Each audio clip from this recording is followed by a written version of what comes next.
What I found is there were so many misconceptions, you know. I had people say, stay away from the Shia, they spit in your food. Can you imagine? Yeah, honestly.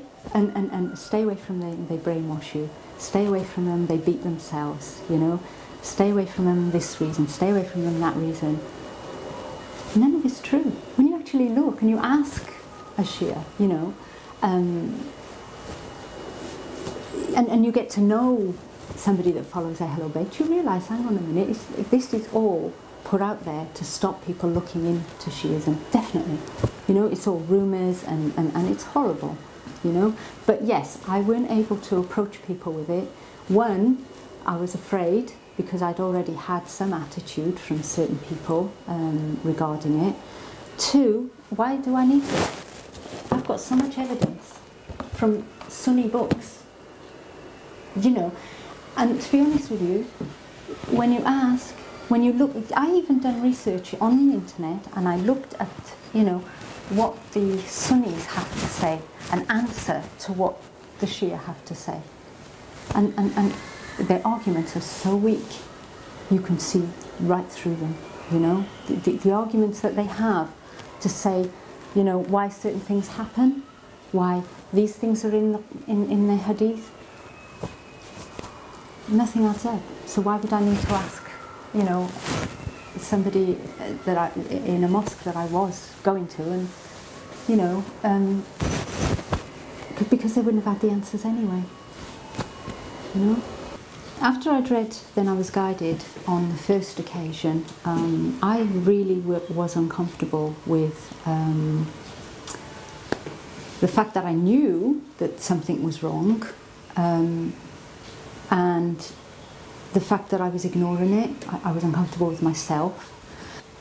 I was quite horrified to see that Bibi Fatima alayhi salam had an argument with one of the caliphs, and I asked somebody about it and they just said that it was because Bibi Fatima didn't understand that her father didn't leave anything in a will. And you know, that wasn't an answer for me, because she would know. You know, are they saying that somebody who was with the Prophet sallallahu alaihi wasallam was unfamiliar with how things were, you know, and she would know if something was left in a will or it wasn't left in a will, you know, and to say that a caliph would know better than her, it just didn't add up. But I still found it quite hard to look any further. I was actually scared because my whole life was going to change, and I knew that. I knew that I would no longer have some of the friends that I had, sadly, and I kind of thought that even my family may not accept it, and then I would be literally isolated. So it was a huge thing that I had to take into consideration. But I always felt I wasn't true to me. I wasn't true to myself, because I knew there was something wrong and I was leaving it, and I left it on the shelf. I couldn't return the book. It wasn't a loaned book, but I couldn't even get rid of the book. I just felt that I needed it. I don't know why, but I just felt I couldn't get rid of that book. Then I was guided. And I just dismissed it after that. It was more comfortable for me to just leave it in the back of my mind than actually do any more research, because I knew it was coming with a lot of consequences. And then it was literally a year later when I'd actually seen that some of the family had been slaughtered. Some of the Prophet's sallallahu alaihi wasallam's family was literally slaughtered, and it was like, why? You know, I'm quite a suspicious person anyway. I look into everything and I make sure of everything, and I actually ask a lot of questions, maybe some uncomfortable ones. In fact, I had one Sunnis say to me once, don't look too deep into things, you know, and that for me is like, you know, as I even had somebody say to me once, you shouldn't have these books. I used to have some Sufi books as well, because I don't mind reading anything. I'm not afraid to read anything, you know. And so they would say, no, people will think you're this, people think you're that. So I had an argument with that person over that, because I said, no, you know, if somebody is afraid, yeah, for you to go and do research, it means that there's something wrong with their beliefs. That's how I feel. Because, you know, at the end of the day, what's true is true, and what's wrong is wrong. And for you to, as a human being, to be able to decipher that, yeah, you need to be able to read. You shouldn't ever put one book to a side. You should read everything and not be afraid to read everything, you know.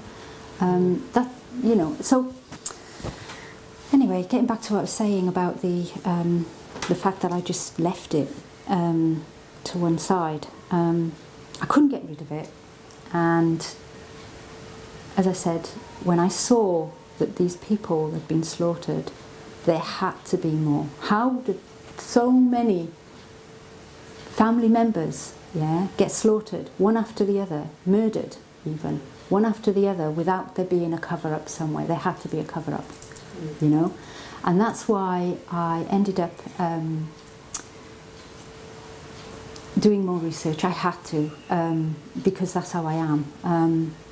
And the more I looked into it, the more I could see it was the truth. The more I could,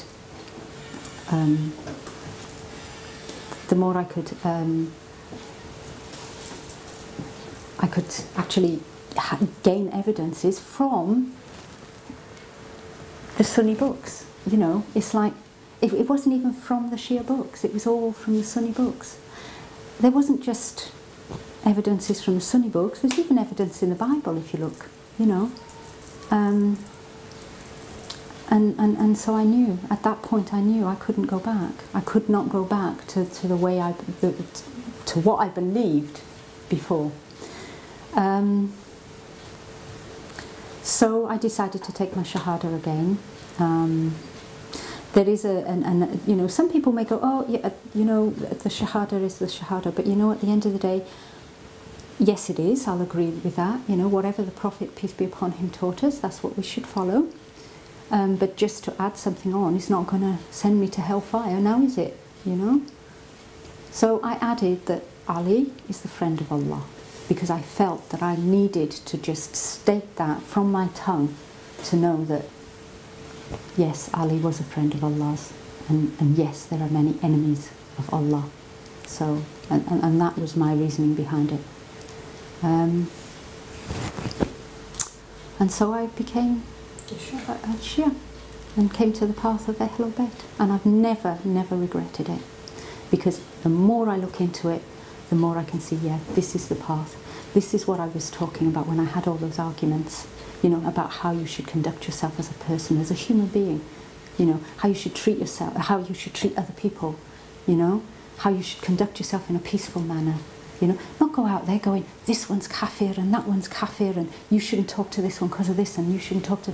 No. You've never heard a prophet, our prophet, peace be upon him, ever talking badly, you know, in those kind of manners. And I think, you know, if you truly are a searcher of the truth, and I mean this, go do your research.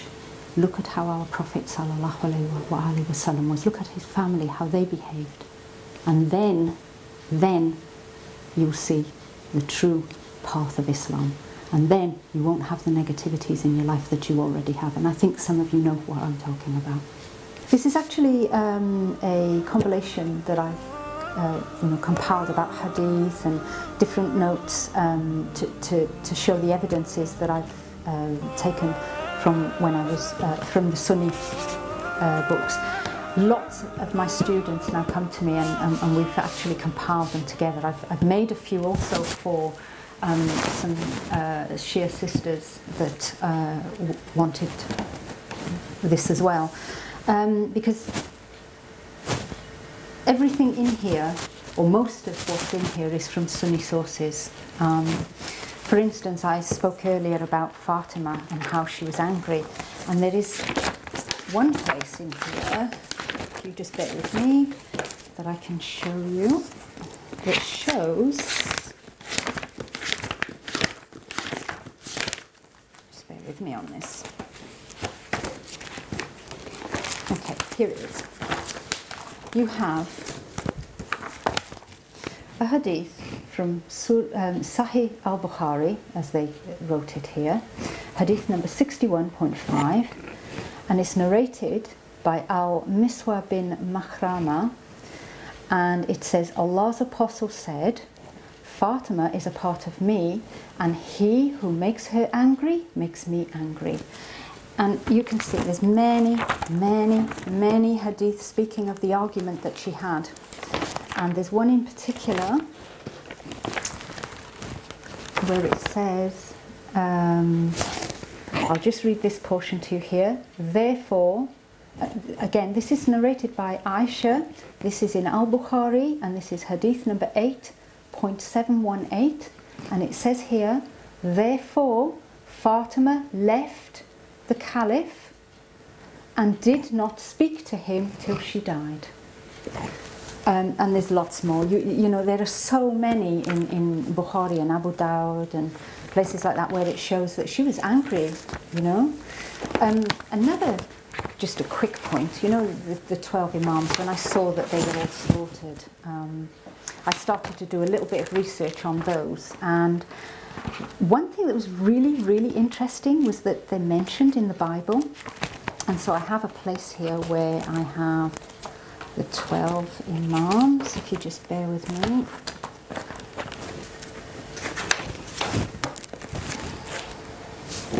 I've sectioned them all off so that I know really where to go and find the places. Here, there you go. Now this is in Genesis chapter 17, verse 20.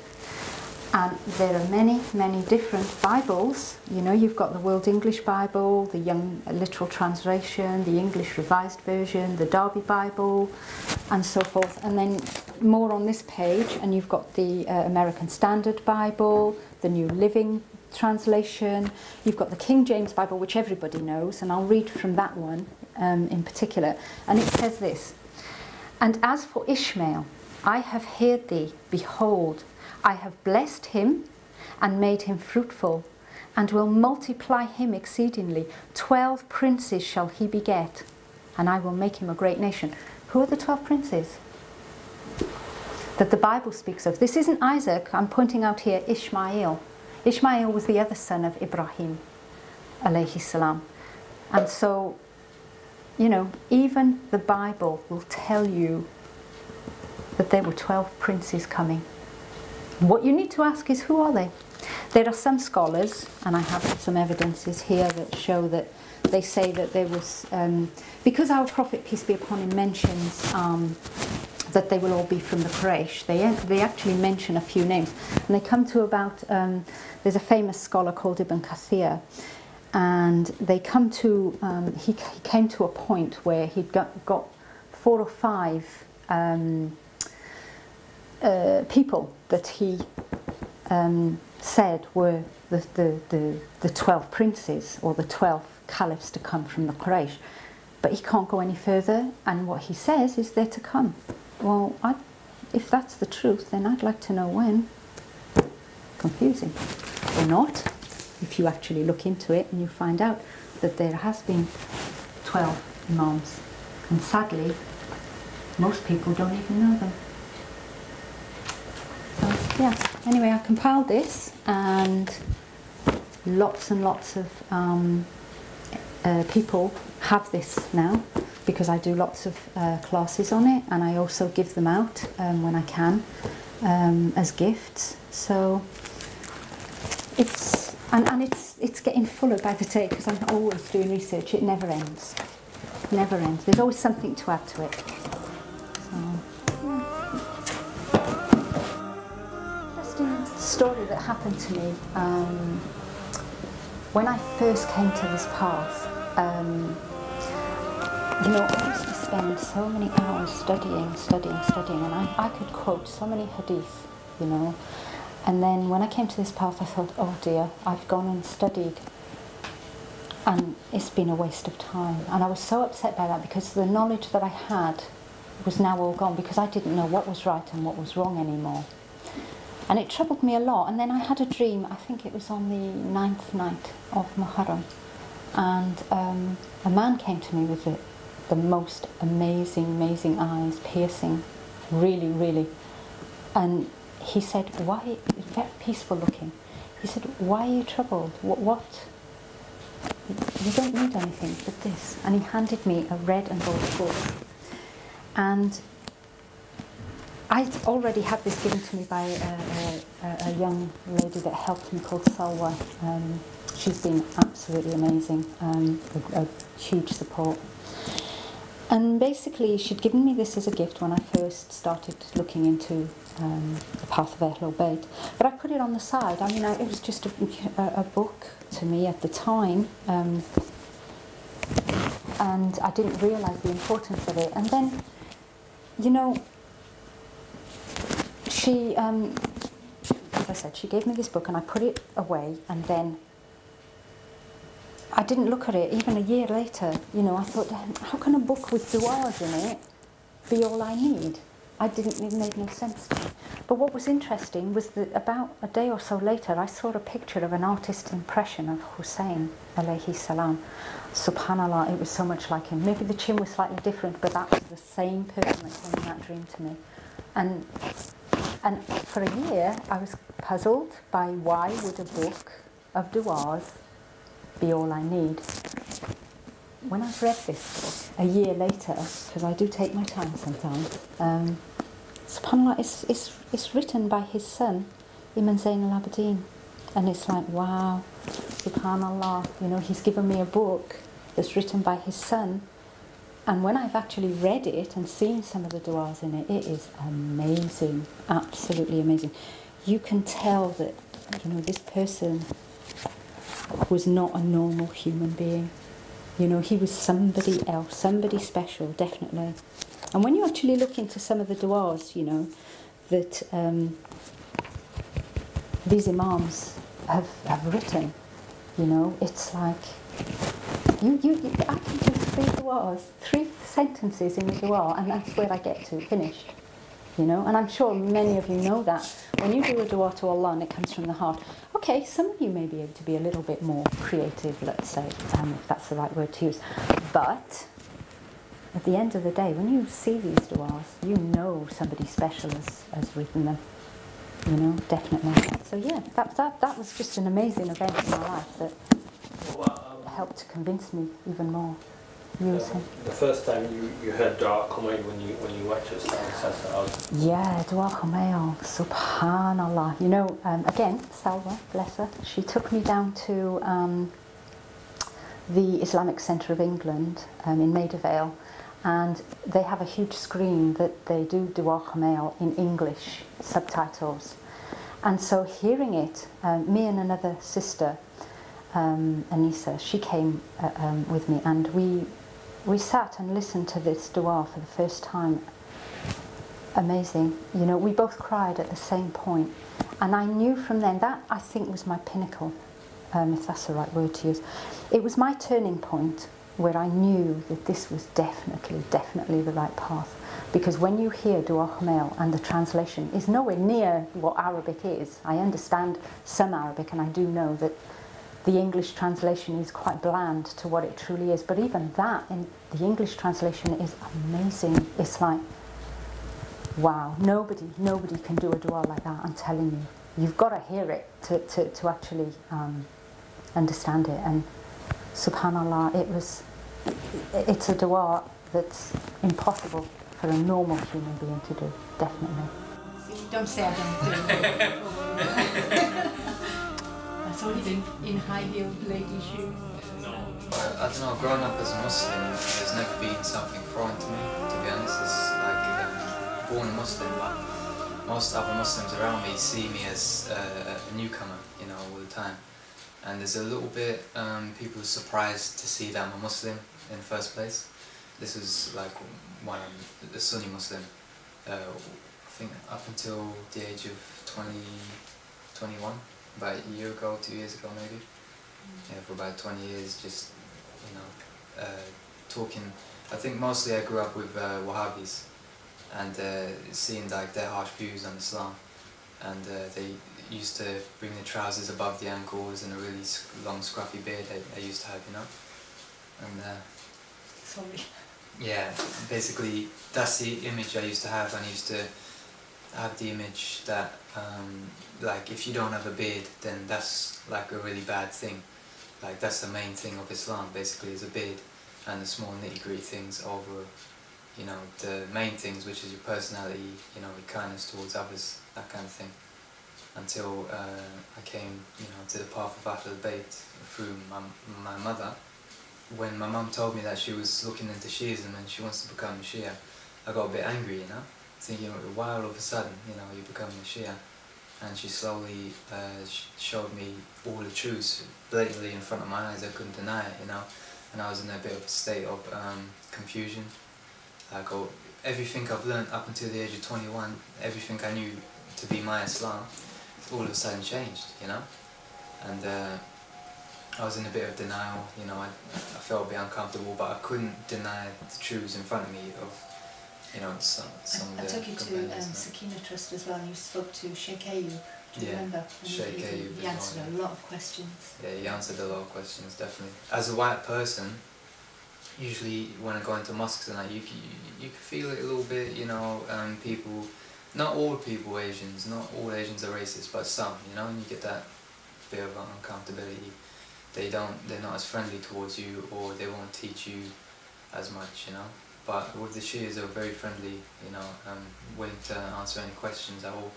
My first reaction, I was very shocked that you see all of the imams are killed off, you know, and you think to yourself, why aren't we taught this as Sunnis? It's a bit crazy, you know.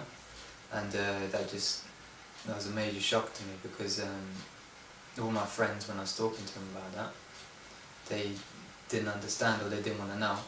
And the scholars that, you know, I'd ask, you know, why aren't we taught this, they say, in case you become a Shia, which isn't a very good excuse, you know. And I think there was one talk I went down to, I'm not too sure of the Sheikh's name. Hilly, yeah, that's it. Yeah, you know, I thought that these people are crying, you know, it's, I couldn't see myself crying at all, but when you go down there and you hear the talk of what happened to Hussein, something comes over you, you know, it's like, you can't help but cry, you know, so that in itself was a bit of a shocker, but, you know, that's fine. We're quite close, yeah, very close. We talk to her about everything, basically. It's the same, vice versa. Yeah. Anything she knows, she'll tell me, and that's where I get all my knowledge from, mostly. I do a little bit of self-research here and there, but not as much as my mum. You know, from what she's achieved, she's brought quite a few people to Shiism, but you know, obviously Allah's the one that guides, but my mum has been used as a tool, which is, you know, a very good thing. More She's quite proud of you though. knowledgeable. Good.